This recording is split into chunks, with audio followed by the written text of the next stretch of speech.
The Little Way of Christendom by Theo Howard.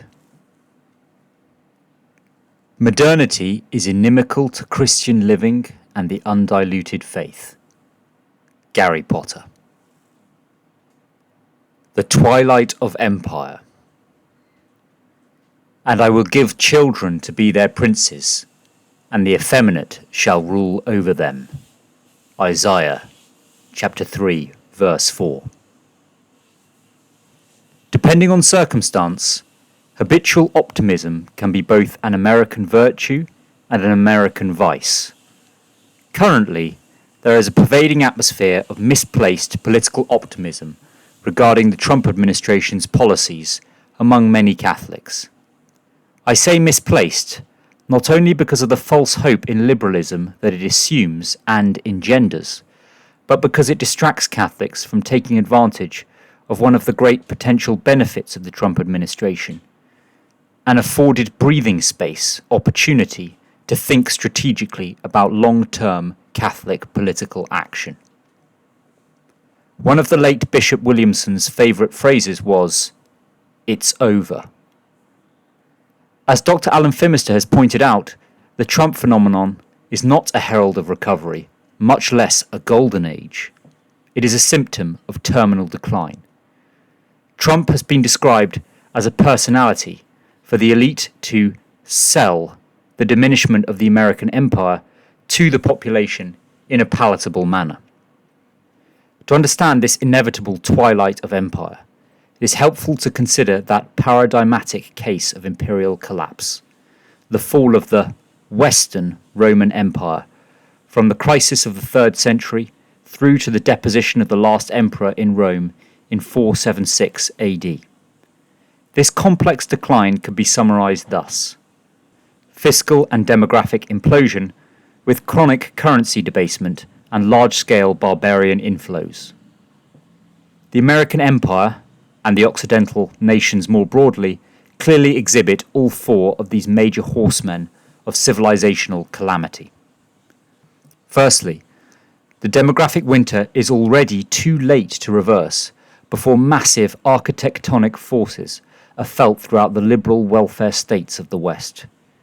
The median age of women in nearly all Western nations is now beyond childbearing age. Even with radical pro-natalist policies of the kind proposed by conservatives who admire such incentives in Hungary, which has only managed to raise its birth rate to 1.5 despite devoting 5.5% of GDP to family support, the trend now cannot be reversed before the onset of massive systemic shocks. Of course, as Catholics, we know that these afflictions are and will be just, since they are the result of the suicidal choices the multitude of the Western populations made when they embraced the sexual revolution and repudiated the family as the fundamental cell of society. Quote, "It is not possible to reverse this last catastrophe, the sexual revolution, by legislative fiat. It requires grace and conversion, and that requires a restoration of faith and discipline within the Catholic Church. Oral contraceptives created a culture of ubiquitous recreational sexual activity, and this culture needs the option of murdering the products of contraceptive failure if it is not to be goaded back by nature into marriage and virtue." End quote. Alan Phimister. Carl Schmitt and Karl Loeth, though occupying opposite poles of evaluation, believed that the political theology of modernity serves as a hidden legitimization of earthly powers. Taking one data point, to understand the cratology of the modern world, we might compare the relative prestige and salaries of politicians and bankers. Following the financial crisis of 2007-2008, Anglo-German professor Richard Werner empirically proved that, far from being the financial intermediaries that they present themselves as, banks do, in fact, individually create money out of nothing, which they then charge interest on. This institutionalized combination of usury and fraud lies at the heart of contemporary terminal Western decline. Western countries all have structural fiscal deficits, i.e., a permanent imbalance between tax revenue and government spending. These permanent deficits exist no matter how poorly or how well the economy is doing. Quote, "At present, all monetary expansion required by economic expansion is carried out by bank issues of credit lent at interest. Since the burden of interest imposes repayments greater than the issues, the maintenance of economic activities needs other loans equally loaded with interests. The effect is twofold: the inflation of prices to pay this rent for money, the accumulation of debts, industrial and public, which are collectively unpayable." End quote. Felix Martin Antoniano. Due to the continuous expansion of the money supply by private financial interests, there is a concurrent decline in purchasing power, just like in the falling Roman Empire. This continuous currency debasement steadily erodes savings, further incentivizing owners of capital to invest in assets and seek rent to protect their wealth. This dynamic has helped propel unstoppable asset price inflation and the consequent end of ownership that we are seeing in our time. The prospect of a hard-working family man living in modest comfort and acquiring some private property for his family is getting more and more beyond the reach of most Western men. The inner logic of compound interest steadily concentrates wealth into fewer and fewer hands, while the middle and working classes suffer more and more from an increasingly unreal economy that does not guarantee the material prosperity of the nation and condemns ever wider layers of the population to mere subsistence and debt slavery. To come on to our fourth horseman of catastrophe, the West is not dying because it is being invaded. It is being invaded because it is dying, because it committed suicide. Criticism of immigration has become the premier right-wing theme across the West, permitted by the regime, and it is misplaced, not because it is per se wrong, but because it effeminately locates the problem in the other and discourages Western man's examination of his own sins and apostasy, thus putting off the necessary repentance. What is neglected by the nationalist populist right is the fact that our interest-bearing, debt-created fiat money system must have growth, on average over a period, or it will collapse under the weight of the unrepayable debt. Capitalism and the fiat banking system therefore must replace non-breeding European populations with immigrants, or they will die. Quote, "The American Republic will endure until the day Congress discovers that it can bribe the public with the public's money." End quote. Alexis de Tocqueville. The US is on the verge of a sovereign debt crisis. At this stage, a minimum viable program for the stabilization of Western polities, let alone their renewal, would involve Western governments reversing the sexual revolution and ending fiat currency and private credit creation. They will not do this, so, to repeat Bishop Williamson, it's over. Collapse is now baked into the system. For all of these reasons, I believe it is now past time to disabuse ourselves of misplaced optimism and any proposed courses of action which involve trying to work within liberalism and its structures to convert it from the inside. Catholics have tried this for decades, if not centuries, and it has not worked. Working within the frame of our enemies, Catholics don't convert the liberal system. The liberal system converts us. New ideas and new visions are needed. Spiritually, we should not rue the collapse of such an abominable system, but give glory to God for confirming his goodness by punishing the wicked, and welcome the opening vistas of new possibilities that are emerging before us.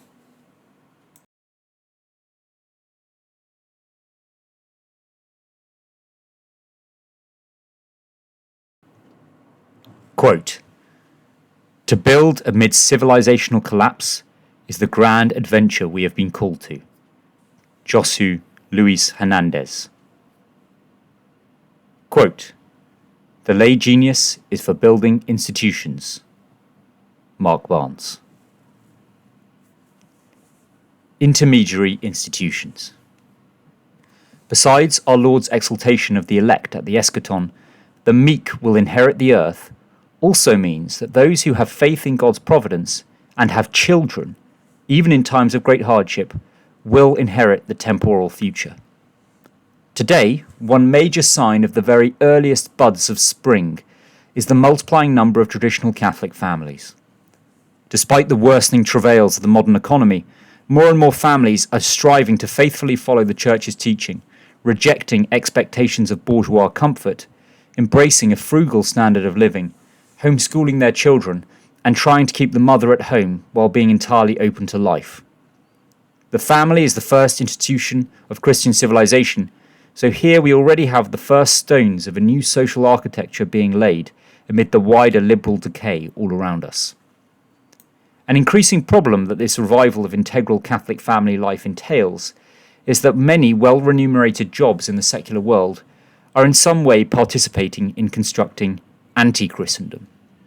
We are building our own prison.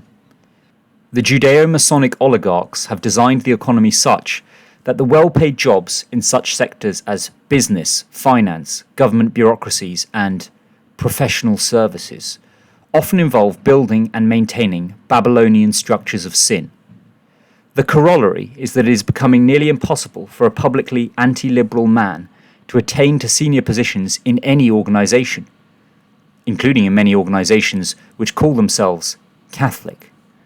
I personally know many capable traditionalist Catholic men who have to scrape by in precarious junior positions in fields such as business, education, and law because their organisations would never risk promoting them.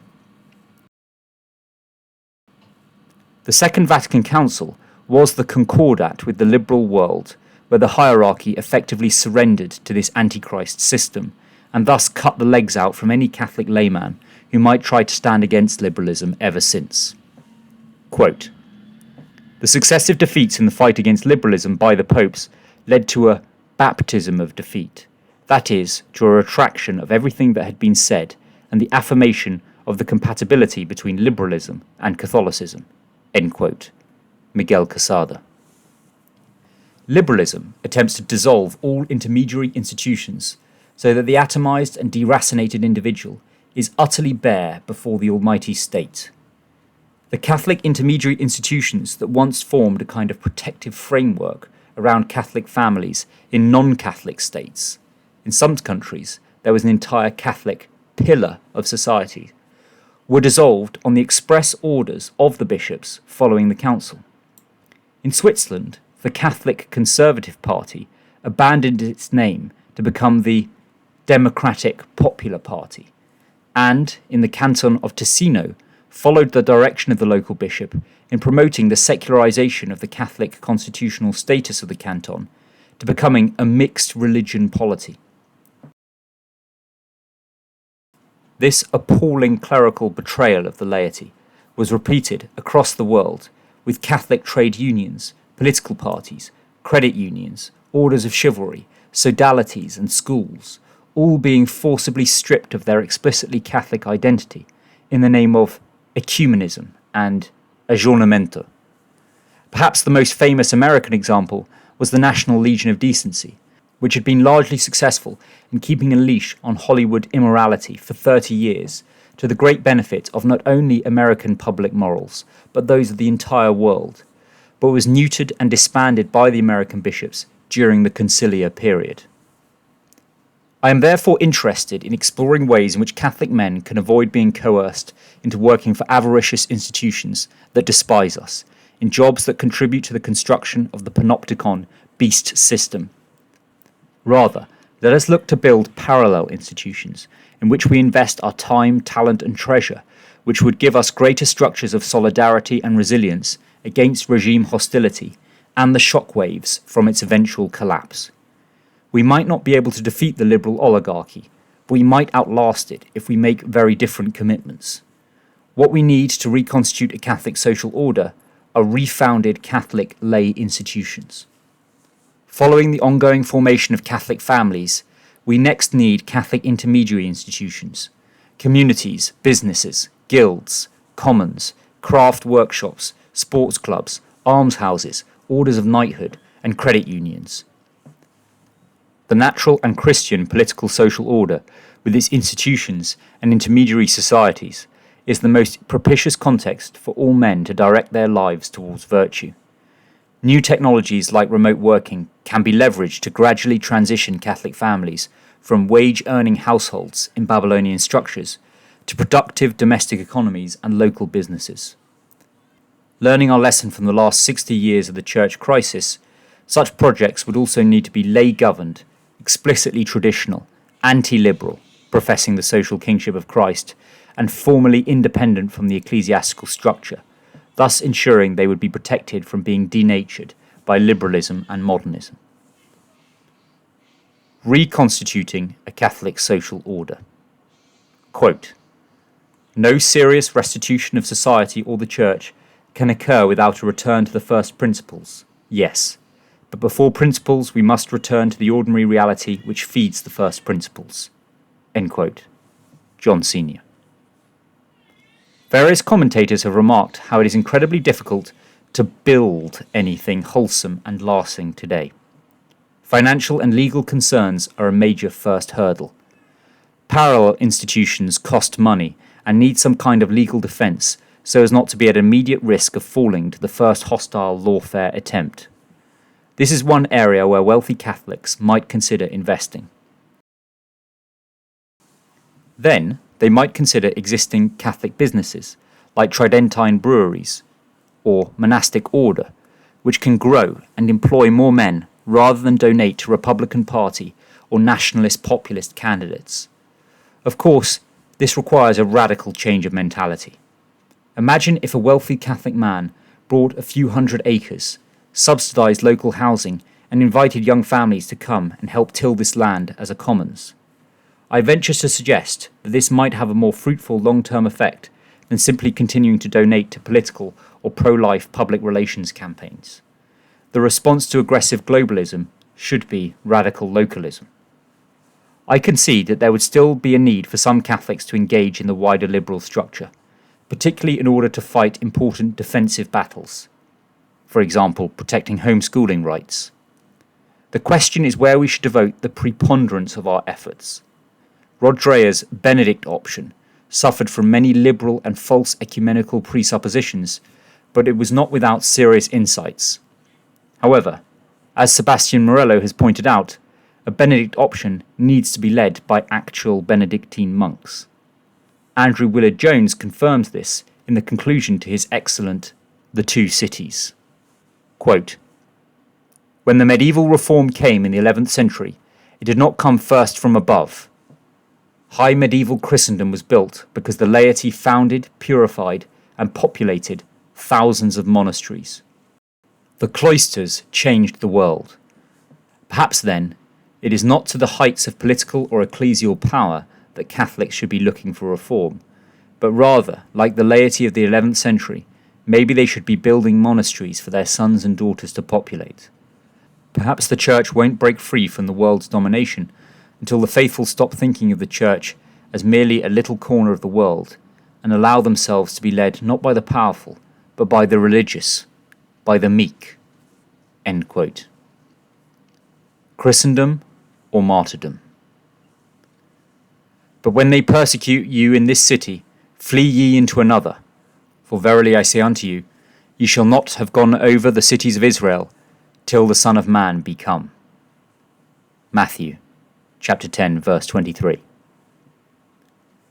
In this essay, I have argued why we need to convert our apostate nations and polities from the ground up, as the Church did last time.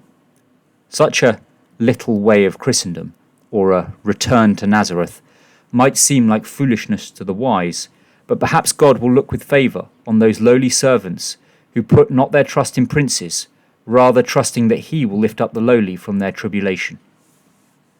I do not offer a concrete programme for how different Catholic communities can move forward in their own particular circumstances. Following the principle of subsidiarity, a universal programme would be antithetical in any case. But I am interested in sharing ideas with anybody who is thinking about the Catholic future, rather than lamenting the collapse of godless liberalism. There are already promising new organisations like New Polity, the Associated College of St. Joseph the Worker, and the organic integralism of the Pascua Florida project that have been thinking and working along these lines.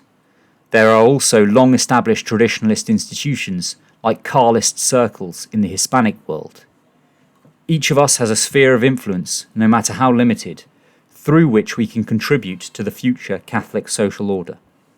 The men at New Polity have made compelling arguments in favour of divesting from 401ks and workplace pensions and investing this money into cultivating local friendships and businesses instead.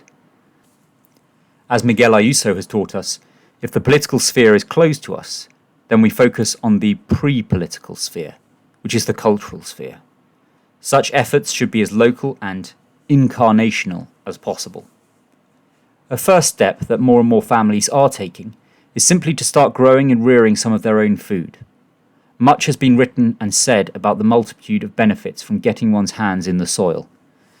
I am also much encouraged by families turning to such traditional crafts as making clothes, carpentry, leathercraft, learning to play traditional instruments, brewing their own beer, and singing folk songs with their friends when they drink it. Where liberals are accidentally right is that we have to be defined more by what we love and affirm rather than what we condemn. If we focus our efforts on new parallel institutions, then secular people will be increasingly attracted to and curious about our islands of order and peace amidst the worsening storm. Ultimately, there is no choice for lay Catholics but to strive to subject the temporal order to Christ the King. With its escalating persecution and depravity, the liberal regime is extending the warfare and dissension that characterizes tyranny into our homes. As Sebastian Morello has put it, we will either have Christendom or martyrdom. There is no enduring option of bourgeois liberal comfort. I encounter many people who say that the current temporal panorama is depressing. I say, on the contrary, it is cause to rejoice. Quote, "By whom also we have access through faith into this grace, wherein we stand, and glory in the hope of the glory of the sons of God. And not only so, but we glory also in tribulations, knowing that tribulation worketh patience." Romans chapter 5, verse 3.